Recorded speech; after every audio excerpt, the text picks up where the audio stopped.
유튜브 친구들 반갑습니다. 송쌤과학의 송쌤입니다. 자, 오늘은 열과 우리 생활 2차시 전도, 대류, 복사에 대해서 알아보도록 하겠습니다. 열이 이동하는 방식에는 이렇게 세 가지가 있는데 이 세 가지가 너무나도 중요합니다. 같이 한번 알아보는 시간 가져보도록 하겠습니다. 우리가 일상생활에서요, 학교라든지 관공서 같은 데를 가보면요, 이렇게 천장형 에어컨을 사용하고 있습니다. 이 에어컨을 틀었을 때 여름에는 엄청나게 시원함을 느끼고 피서지에 온 듯한 느낌을 받게 되는 거죠.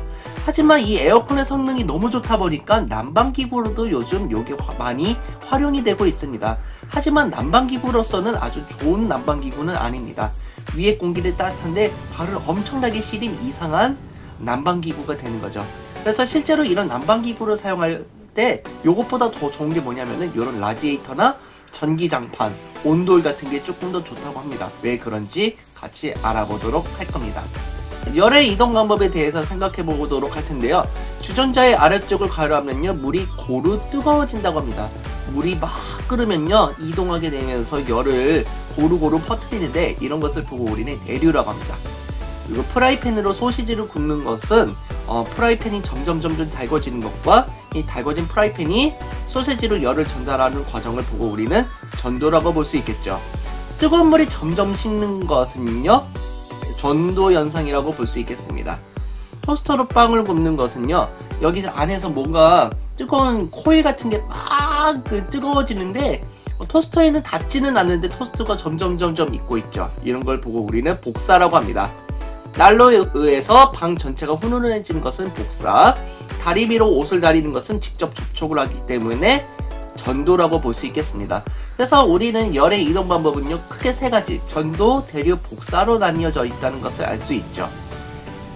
공을 직접 한 명 한 명씩 전달하는 것을 보고 우리는 전도라고 합니다.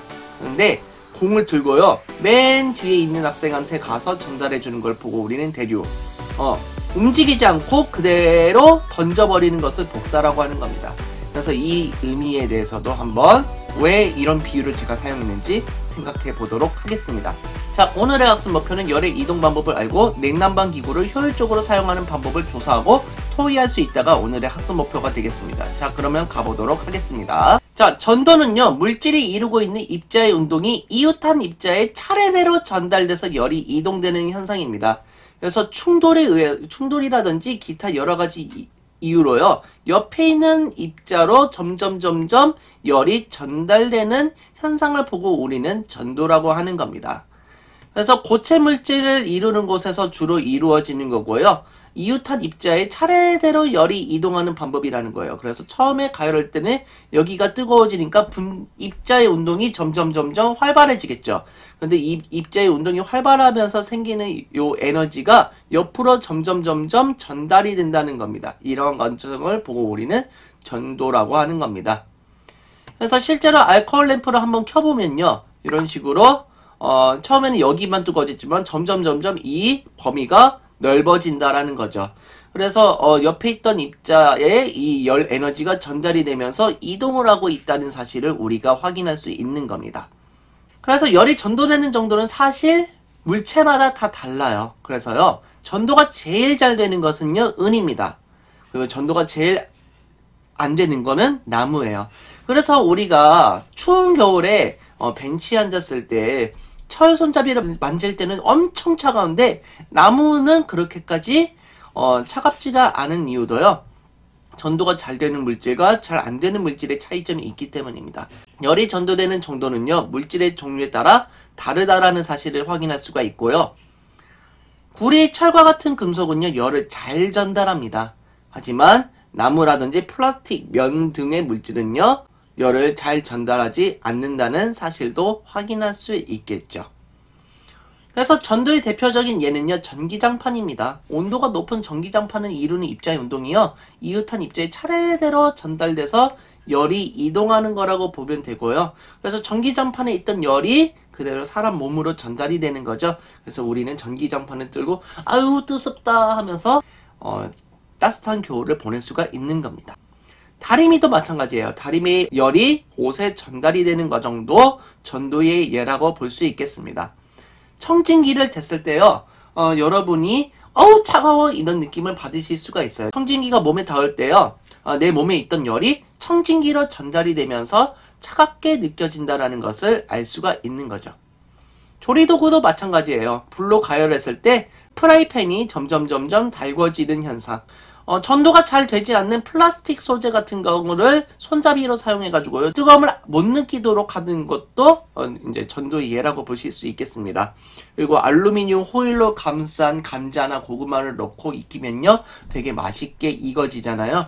이렇게 익었을 때 이 열이 알루미늄 박을 통해서 열이 고루 전달되도록 하는 역할도 다 전도의 예라고 보실 수 있겠습니다. 그래서 방금 전에도 얘기했지만 주방기구에서 열의 이동, 이런 손잡이 같은 경우는 뜨거운 열이 바로 전달이 되면은 안 되겠죠. 왜냐면 뜨거운 열이 바로 전달된다면은 화상을 입으니까요. 조리기구의 손잡이는 뜨겁지 않게 열을 잘 전달하지 않는 플라스틱 고무 등으로 만든다는 사실 기억해 두시고요. 냄비 손잡이도 마찬가지입니다. 열을 잘 전달하지 않는 플라스틱 고무 등으로 만들어야 되고, 마지막으로 이런 냄비 같은 경우는요, 열이 잘 전달돼서 고루 익을 수 있도록 해야 되기 때문에 금속으로 만든다는 겁니다. 이외에도 겨울철 벤치 나무로 된 의자보다 금속의 손잡이가 더 차갑게 느껴지는 것도 전도의 예라고 보실 수 있겠습니다. 자, 대류는요, 기체나 액체에서 많이 이루어집니다. 입자가 직접 이동해서 열이 이동하는 현상이고요. 전도 같은 경우는 입자가 이동하지는 않고 옆에 근접한 입자에다 열을 전달하는 방식이었다면요, 이번엔 열을 들고 직접 이동한다라고 보시면 되겠습니다. 자, 열을 받는 액체나 기체 상태의 입자가 직접 이동하면서 열을 이동하는 방법이라고 보실 수 있겠고요. 뜨거운 건 올라가고 차가운 건 내려가게 되면서 열이 이동을 하게 되는 거고요. 열을 받아서 따뜻해진 액체나 기체는요, 부피가 커지면요, 가바워짐으로 위로 올라가게 되고요.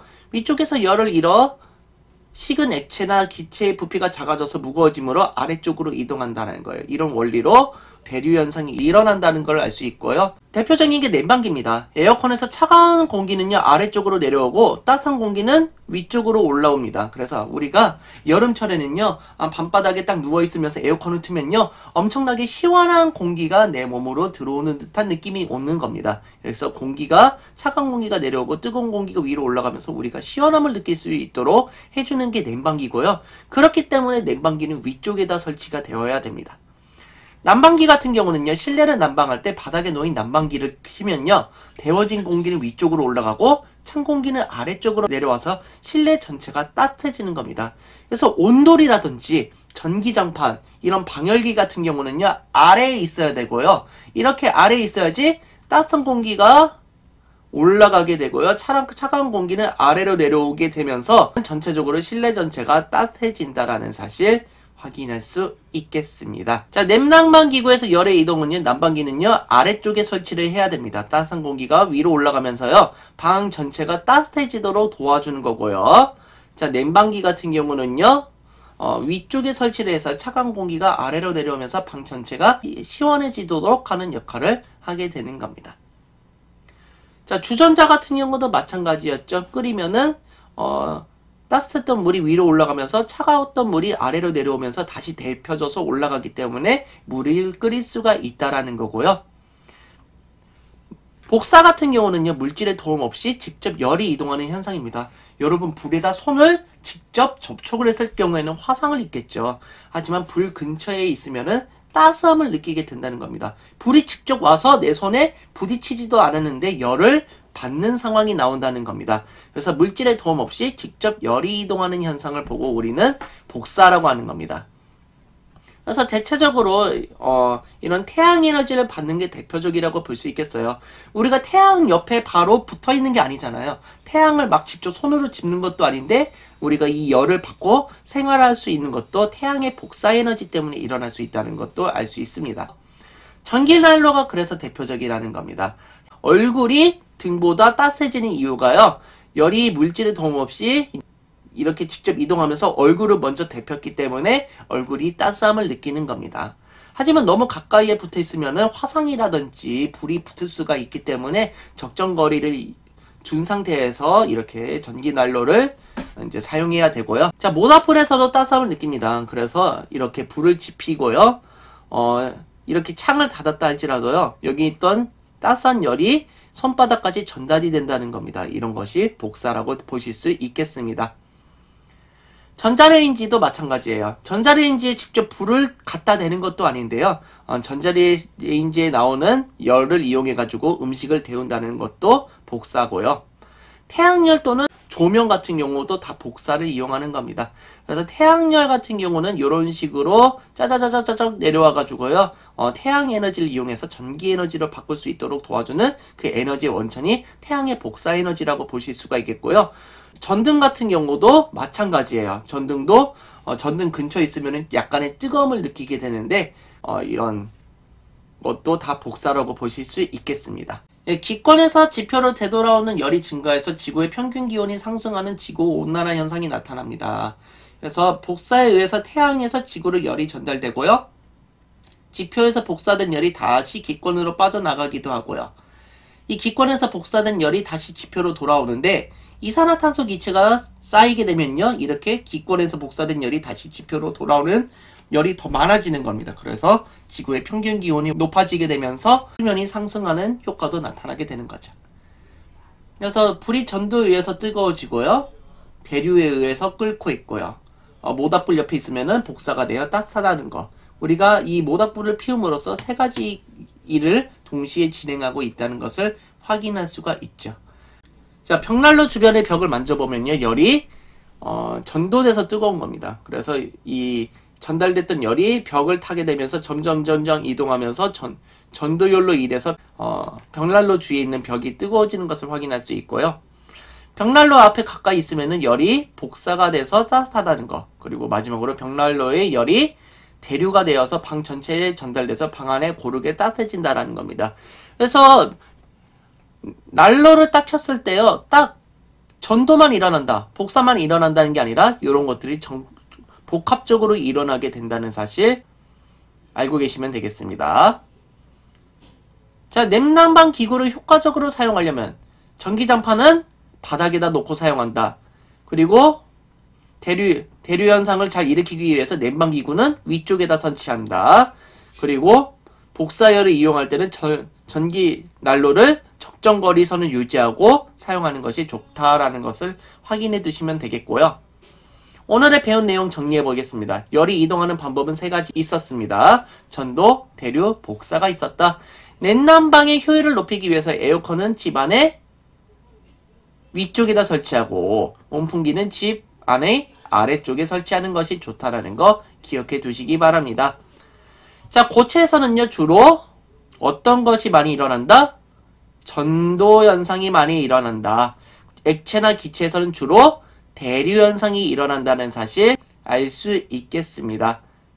자, 다음 이 시간에는요 이런 전도, 대류, 복사로 인해서 열이 이동을 합니다. 근데 열이 이동하는 것을 차단을 해야 되는 순간이 오기도 합니다. 이런 것을 보고 우리는 단열이라고 하는데 다음 이 시간에는 이 단열에 대해서 한번 배워보도록 하겠습니다. 자, 이 영상이 즐거우셨다면 좋아요, 구독하기 부탁드리겠습니다. 여러분 감사합니다. 땡큐.